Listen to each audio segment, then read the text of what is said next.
ఈరోజు WhatsApp governance వచ్చింది. IT మంత్రి గారు వాట్సాప్ గవర్నెన్స్ తీసుకొచ్చి ఇప్పటికే దగ్గర 500 సర్వీసెస్ ఆన్లైన్లో ఇస్తున్నాం. ఆగస్టు 15 నాటికి 703 సర్వీసులు ఆన్లైన్లో పెట్టి ఎవ్వరు కూడా ఆఫీస్కి వచ్చే పని లేకుండా పూర్తిగా సర్వీస్ అన్నీ ఆన్లైన్లో ఉంటాయి. దీనివల్ల కరప్షన్ చాలా వరకు కంట్రోల్ అవుతుంది.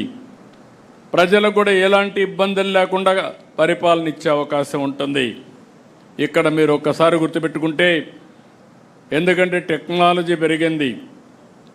ఆ రోజు నేను హైదరాబాద్లో హైటెక్ సిటీతో ఐటీ ప్రారంభించాం, ప్రమోట్ చేశాం.